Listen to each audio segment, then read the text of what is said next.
Assalamu alaikum students.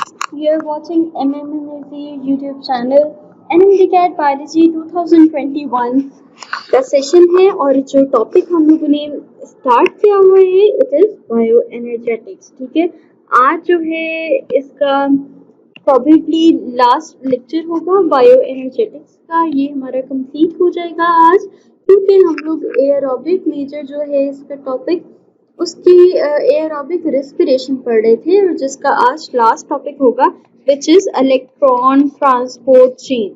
ठीक है, इसको हम ऑक्सीडेटिव फोस्फोराइलेशन भी कहते हैं और इसको पे ऑफ फेज भी कहते हैं, because it is energy gaining और एनर्जी ऑब्टेनिंग फेज, यानी कि सबसे ज्यादा एनर्जी गेन जो है एक्चुअली इसी स्टेप में होता है। ठीक है, the electron transport chain is the major consumer of oxygen. और एक्चुअली ऑक्सीजन का जो असल रोल है एरोबिक रेस्पिरेशन, हमें पता है ऑक्सीजन की प्रेजेंस में होती है, तो जो ऑक्सीजन मेजरली यूज होती है वो भी इसी स्टेप में होती है। ठीक हो गया, और इसका नाम को भी आप समझ लें, एक्चुअली ये है क्या, ये इलेक्ट्रॉन की ट्रांसपोर्ट है, यानी कि इलेक्ट्रॉन जो है वो ट्रांसपोर्ट होते हैं या वेरियस प्रोटीन कॉम्प्लेक्सेस के इन बिटवीन, एक से एक जो है आगे से आगे जो है इलेक्ट्रॉन को पास ऑन करते हैं, ट्रांसपोर्ट करते हैं in the form of chain. ठीक हो गया, the electron transport chain passes electron from NADH and FADH2। इसके बारे में लास्ट लेक्चर में भी बात हो चुकी थी। हमें पता है NADH and FADH2 जो है वो बनते हैं क्रेब्स साइकिल में। ठीक है, हमारे पास 3 NADH आते हैं और 1 FADH2 आता है एक पायरुवेट मॉलिक्यूल से। ठीक है, तो क्या होता है कि जो ये मॉलिक्यूल्स हैं, ये जो कंपाउंड्स है, एक्चुअली ये जो है ना एनर्जी यूजेबल फॉर्म नहीं है। एटीपी जो है वो यूजेबल फॉर्म है फॉर सेल, तो इसको हम लोगों ने ईटीवी कन्वर्ट करना होता है। इसकी कन्वर्जन के लिए एक्चुअली ये लास्ट स्टेप जो है यूज होता है विच इज ईटीसी, यानी कि इसमें काफी सारी एनर्जी जो है वो स्टोर है इस कंपाउंड में। अब क्या करना है, इलेक्ट्रॉन जो है इससे लिए जाते हैं इन कंपाउंड से और पास किए जाते हैं to the protein complexes and mobile electron carrier. अब मोबाइल इलेक्ट्रॉन कैरियर यानी कि कैरियर्स जो कि इलेक्ट्रॉन को लेते हैं और आगे पास करवाते हैं, और प्रोटीन कॉम्प्लेक्सेस जो कि ऐसे ही इलेक्ट्रॉन को लेंगे और पास करवाएंगे, ये जो सब है असेंबल हुए होते हैं एक माइटोकॉन्ड्रिया की इंटरनल मेम्ब्रेन में। ठीक है, जो इनर मेम्ब्रेन है उसके अंदर।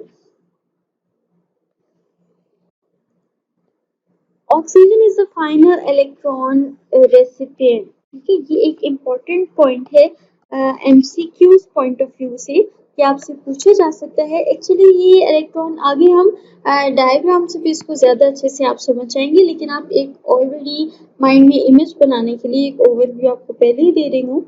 क्या होता है कि इलेक्ट्रॉन जो है कैरियर से पास होते होते एंड पे किसके पास आएगा, ऑक्सीजन के पास। ठीक है, तो आपको पता होना चाहिए कि लास्ट में इलेक्ट्रॉन रेसिपिएंट कौन होगा, जहाँ पे हमारी ये चेन एंड हो रही है वो होगा ऑक्सीजन के पास।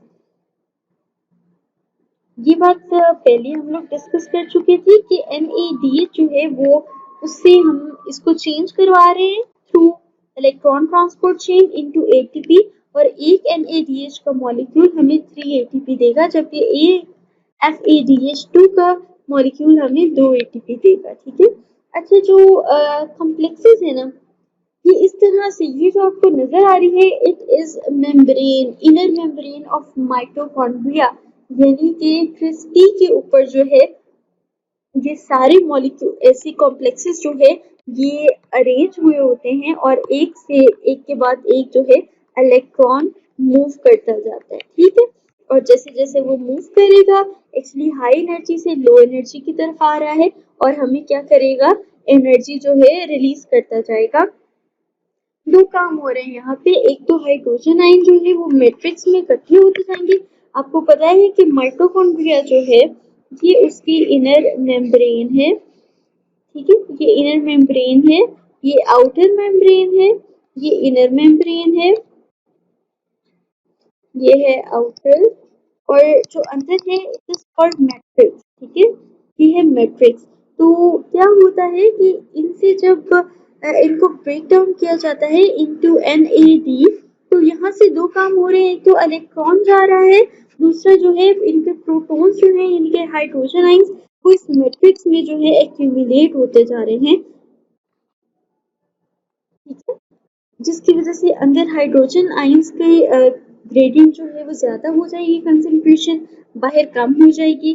अब ये आपको पहले मैंने प्लेसमेंट समझानी है, तो पहले प्लेसमेंट को समझते हैं, बाद में सारा मैकेनिज्म समझेंगे, ठीक है। इसमें हमारे पास 4 कॉम्प्लेक्सेस हैं, जिनको complex 1, complex 2, complex 3 and complex 4 कहा जाता है। एक्चुअली ये जो है ये एक कॉम्प्लेक्स में नहीं आता, इसको एक्चुअली 4 कॉम्प्लेक्सेस ही होते हैं।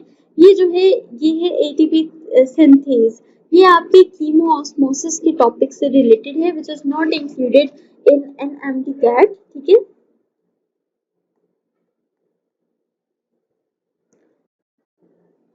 इसीलिए आप लोगों ने फोकस यहीं पे रखना है। हमारे पास 4 कॉम्प्लेक्सेस हो गए। कॉम्प्लेक्स नंबर 1 में क्या है, फ्लेवोप्रोटीन है और आयरन सल्फर कंटेनिंग प्रोटीन है। कॉम्प्लेक्स 2 में आ जाए तो यहाँ पे हमारे पास आयरन सल्फर कंटेनिंग प्रोटीन है, FAD है। अच्छा, इनको इसको डिहाइड्रोजनेज भी कहते हैं, इसको सक्सिनेट भी कहते हैं। इसकी डिस्क्रिप्शन भी हम वन बाय वन पढ़ लेते हैं। पहले हम कॉम्प्लेक्स 1 के बारे में पढ़ते हैं।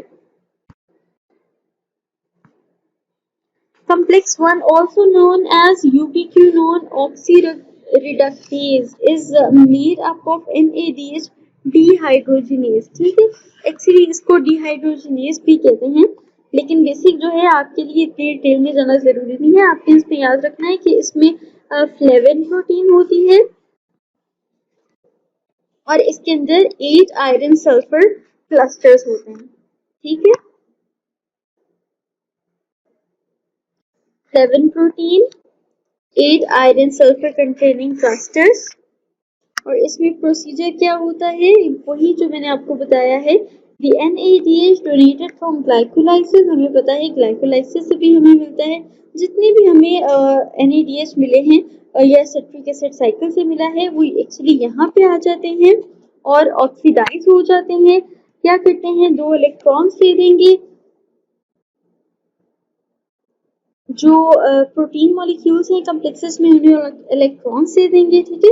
और क्या करेंगे, हाइड्रोजन आयन जो है वो मैट्रिक्स में आ जाएंगे और वहां से वन बाय वन कॉम्प्लेक्स के थ्रू जो है वो आउटर मेम्ब्रेनल स्पेस जो है, इनर मेम्ब्रेन और आउटर मेम्ब्रेन के इन बिटवीन जो स्पेस है उसके अंदर एक्यूमुलेट होते जाएंगे, ठीक है। तो कॉम्प्लेक्स 1 के थ्रू जो है 4 हाइड्रोजन आयंस जो हैं वो पास होते हैं from the mitochondrial matrix to the inner membranous space, ठीक है। तो जो इम्पोर्टेंट पॉइंट्स है वो रेड से मैंने आपके लिए मेंशन कर दिए हैं, जिनका पता होना आपके लिए जरूरी है। ये क्या क्रिएट कर देगा, इलेक्ट्रोकेमिकल ग्रेडियंट जो है वो बना देगा, यानी कि अंदर पहले ज्यादा होते हैं, फिर आयंस, ठीक है, फिर उनको बाहर मूव करवाया जाता है। सेकंड था हमारा कॉम्प्लेक्स 2। अब कॉम्प्लेक्स 2 के बारे में हम लोग पढ़ लेते हैं डिटेल से। Complex 2 also known as succinate dehydrogenase accepts electron from succinate, ठीक है। ये अच्छा सक्सिनेट यहाँ पे ना पहले भी आप लोगों ने सिट्रिक एसिड साइकिल में पढ़ा हुआ है। ये भी यहाँ पे एक इलेक्ट्रॉन एक्सेप्टर की तरह से काम करता है, वहां पे भी होता है और यहाँ पे भी ये एज अ इलेक्ट्रॉन एक्सेप्टर है। अब यहाँ पे क्या होता है कि यहाँ पे 2 इलेक्ट्रॉन्स जो है एक्सेप्ट किए जाते हैं बाय FADH2, ठीक है। FADH2 जो है वो चेंज हो जाता है इनटू FAD और 2 इलेक्ट्रॉन जो है वो दे देता है इस कॉम्प्लेक्स को, और जो प्रोटॉन्स होते हैं वो आ जाते हैं इस मैट्रिक्स के अंदर, ठीक हो गया। अब यहाँ पे हम इसके बाद देखते हैं, हमारे पास इसके बाद है कोएंजाइम Q। अच्छा, यहाँ पे आपने याद रखना है कि सारी जो है इसके अलावा प्रोटीन्स हैं इन सब कॉम्प्लेक्सेस में, जबकि ये जो है कोएंजाइम Q, इट इज नाम से पता चल रहा है, इसको यूबिक्विनोन भी कहते हैं, लेकिन आपने याद रखना है कि ये एक्चुअली एक कोएंजाइम है और बाकी सब प्रोटीन्स हैं। ठीक है, अब कॉम्प्लेक्स 3 को देख लें तो कॉम्प्लेक्स 3 में क्या है, इसको साइटोक्रोम सी ऑक्सीडेज भी कहते हैं। इसके अंदर क्या क्या मौजूद है, इसके अंदर साइटोक्रोम बी है, इसके अंदर आयरन सल्फर प्रोटीन है और साइटोक्रोम 1 है। ठीक है, इसलिए आपके लिए इतना जानना ही काफ़ी है कि इनके अंदर क्या क्या प्रेजेंट है, जिससे मिलके जो है ये कॉम्प्लेक्सेस बने हैं। काफ़ी सारी चीज़ें होती हैं, लेकिन सिंप्लीफाई करने के लिए इनको कॉम्प्लेक्सेस का नाम दे दिया गया है, क्योंकि ये एज अ कॉम्प्लेक्स काम कर रहे हैं, यानी कि इकट्ठे होके काम कर रहे हैं, एक तरह का काम कर रहे हैं, यानी कि इलेक्ट्रॉन एक्सेप्टर हैं ये सारे, जो कि NADH से इलेक्ट्रॉन एक्सेप्ट कर रहे हैं, इसलिए इसको कॉम्प्लेक्स 1 कह दिया गया। जबकि कॉम्प्लेक्स 2 क्या करता है, ये FADH2 से लेता है इलेक्ट्रॉन, इसलिए जो है इसको कॉम्प्लेक्सेस में हम लोगों ने जो है सिंप्लीफाई करने के लिए इसको डिवाइड कर दिया है। ठीक है, उसके बाद यहाँ पे आता है साइटोक्रोम सी, कॉम्प्लेक्स 4 में है cytochrome A and cytochrome A3। ठीक हो गया। अब हम लोगों ने कॉम्प्लेक्सेस के बारे में बात कर ली। अब देखते हैं कि इसमें कौन से रिएक्शन जो है परफॉर्म हो रही है। जैसे कि मैं आपको पहले भी बता चुकी हूँ, क्या होगा कि NAD जो है वो यहाँ पे NAD बन जाएगा, प्रोटॉन मैट्रिक्स में आ जाएगा, और यहाँ पे क्या आ जाएगा, इलेक्ट्रॉन जो है वो इस कॉम्प्लेक्स को दे दिया जाएगा, विच इज कॉम्प्लेक्स 1। अब हम यहाँ पे देख रहे हैं, ठीक है, ज्यादा क्लियर डायग्राम है। यहाँ पे आ गए 2 इलेक्ट्रॉन्स, यहाँ पे आ गए प्रोटॉन्स। पहले हम इलेक्ट्रॉन्स की बात कर लेंगे। ठीक है, अब यहाँ से क्या हुआ कि इसने अपने इलेक्ट्रॉन्स दे देने हैं यूबिक्विनोन को। ठीक है, कोएंजाइम Q को दे दिए। और जो कॉम्प्लेक्स 2 है, ये कौन सा इलेक्ट्रॉन एक्सेप्ट करते हैं, जो FADH2 से इलेक्ट्रॉन आते हैं वो कॉम्प्लेक्स 2 एक्सेप्ट करते हैं। अच्छा, तो आपने ये चीज भी याद रखनी है, ये भी MCQ में पूछी जा सकती है कि कौन से कॉम्प्लेक्स किसका इलेक्ट्रॉन एक्सेप्ट करता है। तो FADH2 का जो है कॉम्प्लेक्स 2 में जाएगा, जबकि NADH का कॉम्प्लेक्स 1 में जाएगा, और दोनों जो है वो यूबिक्विनोन को दे देंगे अपना इलेक्ट्रॉन, और ये क्या करेगा, ये आगे इलेक्ट्रॉन को मूव करवा देगा टूवर्ड्स कॉम्प्लेक्स 3। ठीक है, अब ये क्या है, प्रोटीन्स में इलेक्ट्रॉन एक्सेप्टिंग एफिनिटी है, इलेक्ट्रॉन एफिनिटी है। ये इलेक्ट्रॉन एक से एक जो है आगे पास ऑन होता जाएगा, ट्रांसपोर्ट होता जाएगा from one complex to another. अब क्या हुआ, यहाँ से कहाँ गया, यहाँ से गया साइटोक्रोम सी में, और साइटोक्रोम सी से गया कॉम्प्लेक्स 4 में, और कॉम्प्लेक्स 4 से ये आ जाता है ऑक्सीजन के पास। अब कॉम्प्लेक्स 4 में आपने याद रखना है एक पॉइंट, कि सबसे लास्ट में जो चीज इसको एक्सेप्ट करी है, इट इज साइटोक्रोम A3। ठीक है, सबसे एंड वाला रेसिपिएंट तो ऑक्सीजन ही होगा, लेकिन कॉम्प्लेक्सेस के अंदर लास्ट रेसिपिएंट जो है इलेक्ट्रॉन का, इट इज साइटोक्रोम A3। ठीक है, ये भी MCQ पॉइंट ऑफ व्यू से आपको पता होना चाहिए। अब यहाँ पे जो इलेक्ट्रॉन है ये कौन एक्सेप्ट करता है, ऑक्सीजन एक्सेप्ट करती है। यहाँ से 2 इलेक्ट्रॉन आएंगे ऑक्सीजन मॉलिक्यूल के पास, और यहाँ से आएगा प्रोटॉन, यानी कि हाइड्रोजन एटम। 2 हाइड्रोजन एटम आएंगे और हमारे पास एक वाटर मॉलिक्यूल बन जाएगा, यानी कि H2O। ठीक है, यहाँ पे वाटर प्रोडक्शन होगी, ये भी आपको पता होना चाहिए कि वाटर प्रोडक्शन यहाँ पे हो रही है, और लास्ट रेसिपिएंट ऑफ इलेक्ट्रॉन क्या है, ऑक्सीजन है। अब यहाँ पे क्या होगा कि इलेक्ट्रॉन मूव किया, एनर्जी तो रिलीज हो रही है, लेकिन एक्चुअल एनर्जी कहाँ से आती है, यानी कि एटीपी कैसे बनते हैं, तो एटीपी बनते हैं कीमियो ऑस्मोसिस में। यानी कि हमने बताया कि इलेक्ट्रॉन तो ऐसे मूव करता गया है, ठीक है, आगे आगे, लेकिन जो इसके हाइड्रोजन थे ये अंदर मैट्रिक्स में इकट्ठे होते गए हैं। अब ये हाइड्रोजन को जो है एटीपी सिंथेस जो है ना, उसके जरिए से वापस लेके आते हैं। अब यहाँ से मैंने आपको बताया, अच्छा, ये केमियोस्मोसिस है, लेकिन एक कॉन्सेप्ट के लिए आपको पता होना चाहिए कि ये जो हाइड्रोजन आइंस थे, यहाँ पे क्या हो गया, ज्यादा हो गए, बाहर कम थे, यानी कि यहाँ पे नेगेटिव चार्ज आ गया, अंदर पॉजिटिव हो गया। तो क्या होता है कि ये हाइड्रोजन आइन ना इन कॉम्प्लेक्सेस के थ्रू जो है ये इंटरमेम्ब्रेनल स्पेस में जो है मूव करवा दिए जाएंगे थ्रू दीज कॉम्प्लेक्सेस। अब यहाँ पे नंबर भी लिखा है, जो कॉम्प्लेक्स 1 है ये 4 प्रोटॉन को जो है पास करवा रहा है। यहाँ पे ये भी बात आपने याद रखनी है कि कॉम्प्लेक्स 2 जो है वो कोई भी प्रोटॉन पास नहीं करवा रहे, यानी कि FADH से जो प्रोटॉन है वो इस कॉम्प्लेक्स के थ्रू जो है इंटर मेम्ब्रेन स्पेस में नहीं जा रहे। अब कॉम्प्लेक्स 3 भी 4 प्रोटॉन करवा रहा है, 2 जो है कॉम्प्लेक्स 4 करवा रहा है। साइटोक्रोम और कोएंजाइम Q ये किसी भी किस्म की आयंस को पास नहीं करवा रहे, ठीक है। तो आपने ये चीजें याद रखनी है, कौन से कॉम्प्लेक्सेस जो हैं हाइड्रोजन आयन को बाहर मूव करवा रहे। अब क्या हुआ कि यहाँ से मैक्सिमम जो है वो प्रोटॉन्स यहाँ पे चले गए, ठीक है। अब यहाँ पे पॉजिटिव चार्ज आ जाएगा।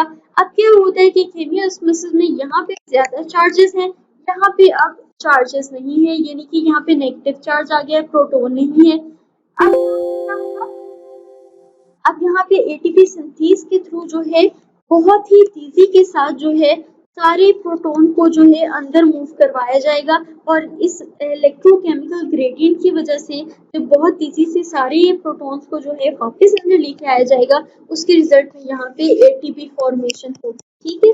जैसे इसकी एग्जांपल वैसे ले लें जैसे कि किसी डैम में वाटर को फॉल करवाया जाता है बहुत तेजी से ऊंचाई से, और नीचे टरबाइंस होती हैं जो क्या करती हैं, एनर्जी प्रोड्यूस करती हैं। बिल्कुल कुछ इसी तरह से मिलता जुलता इसका भी प्रोसीजर है कि इन प्रोटॉन्स को पहले अंदर से बाहर भेजा गया और फिर बाहर से इकट्ठा ज्यादा स्पीड में एटीपी सिंथेस के जरिए जो है वापस अंदर माइटोकॉन्ड्रियल मैट्रिक्स में लाया गया, और इसके रिजल्ट में ज्यादा सारी एनर्जी जो है वो उसकी फॉर्मेशन होती है जो एटीपी की फॉर्म में होती है। इस तरह से हम लोगों ने क्या किया कि NADH को और FADH के अंदर जो एनर्जी थी उसको यूजेबल फॉर्म में यानी कि एटीपी की फॉर्म में हम लोगों ने चेंज कर लिया, ठीक है। तो ज्यादा कॉम्प्लिकेटेड इसको नहीं करना, इजी है तो इसको इजीली ही आप समझें, यानी कि आपको कॉम्प्लेक्सेस का पता होना चाहिए, उसके अरेंजमेंट का पता होना चाहिए, कौन से इलेक्ट्रॉन किस पाथवे को फॉलो कर रहे हैं, किसके बाद किसके पास जाते हैं, ये आपको अच्छे से पता होना चाहिए। आपको कोएंजाइम के बारे में पता होना चाहिए, और इनके अंदर मौजूद प्रोटीन्स का भी आपको नॉलेज होना चाहिए, ठीक है। तो it will be sufficient for you कि इतना जो है आपको इस टॉपिक से रिलेटेड नॉलेज हो। नेक्स्ट हम देख लेते हैं कि किसमें कितनी एटीपी